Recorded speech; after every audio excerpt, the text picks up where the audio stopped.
The moment you say yes to God, the battle intensifies, not because you did something wrong, but because you finally became a threat to the kingdom of darkness. Before your obedience, you were comfortable, unnoticed, harmless.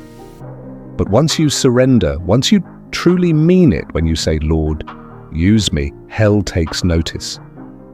Suddenly temptation hits harder, old wounds reopen, and people you thought loved you start turning cold. It's not coincidence, it's warfare. When you give God your yes, you enter a realm where faith must be proven, not just proclaimed. The devil doesn't waste energy on the lukewarm. He targets the ones who dare to live set apart. That's why right after surrender, your peace gets tested, your finances dry up, your mind becomes restless, and doubt starts whispering, "Did God really call you?" Just like Jesus in Matthew 4, your wilderness comes right after your declaration of obedience. God leads you there not to destroy you, but to strengthen you.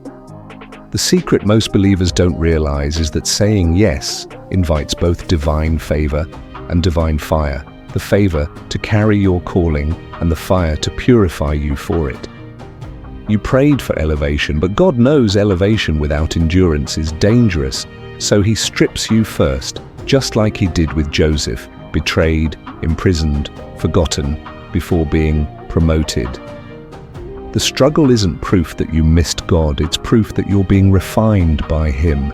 You're shedding your comfort zone, your pride, your dependence on others, and sometimes even your own understanding. Proverbs 3:5 isn't just a verse, it's a command forged in seasons of uncertainty.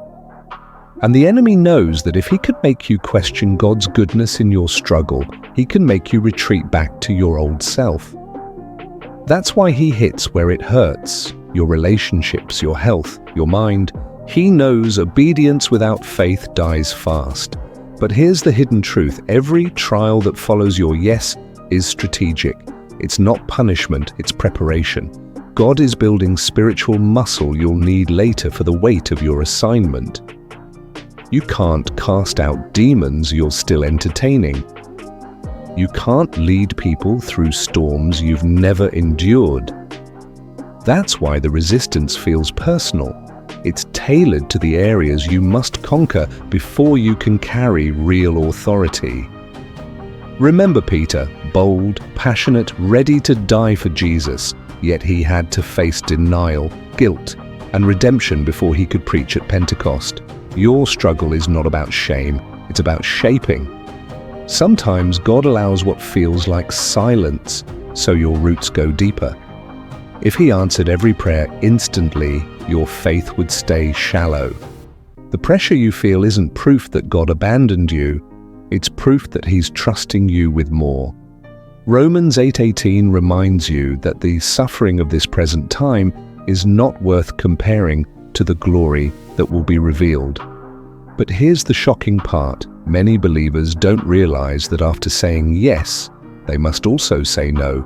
No to their own timing, no to their own comfort, no to the people who keep them spiritually stagnant. God's yes in your life often requires your continual no to everything that competes for your focus.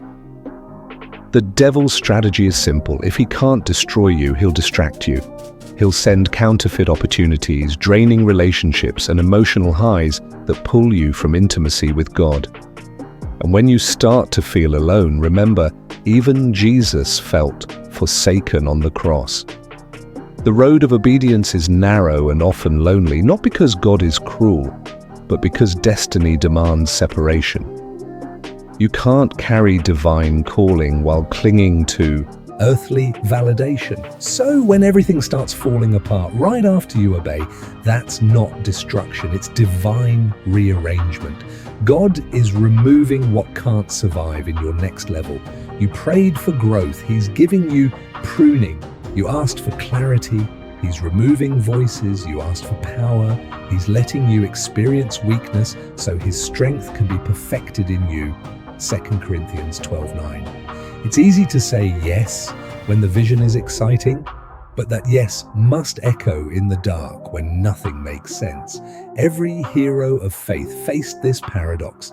Abraham said yes and waited decades for the promise. Moses said yes and spent 40 years in the desert. Mary said yes and endured scandal. Their yes didn't bring instant glory, it brought pressure. But pressure births purpose. The secret is that the greater the assignment, the deeper the breaking. God breaks what he plans to use greatly. So if your life feels like it's unraveling after obedience, don't panic. It's divine calibration. He's aligning your will with his. The pain you feel isn't proof of distance, it's proof of molding. You are being shaped into someone who can carry what others can't. The shock comes when you realize that following Christ means following him to the cross before the crown. It's not punishment, it's partnership. When you said yes, you didn't just agree to blessings. You agreed to become a living sacrifice, Romans 12:1. The flesh hates that, so it fights back. Your spirit wants to advance, but your old nature wants to stay comfortable, creating inner conflict that feels like failure, but is actually transformation. Every time you choose obedience over emotion, heaven celebrates. Every time you trust God without evidence, you build eternal strength. And though it feels like loss now, nothing surrendered to God ever truly disappears. It gets resurrected better. Job lost everything after his obedience was tested, but in the end, he received double. So yes, saying yes to God can make life harder at first, but that hardness is heaven's gym. It's where faith graduates from words to warfare, from comfort to calling. You can't pray for destiny and reject difficulty. The same fire that refines gold is the one that reveals imposters. So when your obedience draws chaos, rejoice. Your life just caught the attention of both heaven and hell. Stay anchored, stay alert. The storm is proof you're sailing in the right direction. God didn't bring you this far to abandon you. He's proving you trustworthy with what's next. Every tear, every delay, every lonely night, it's not wasted. It's the evidence of your yes. And when the testing ends, you won't just know God by name, you'll know him by experience. That's the real reward of obedience, not an easier life, but a transformed one. So if everything around you is shaking after your yes, hold steady. You're not being destroyed, you're being defined.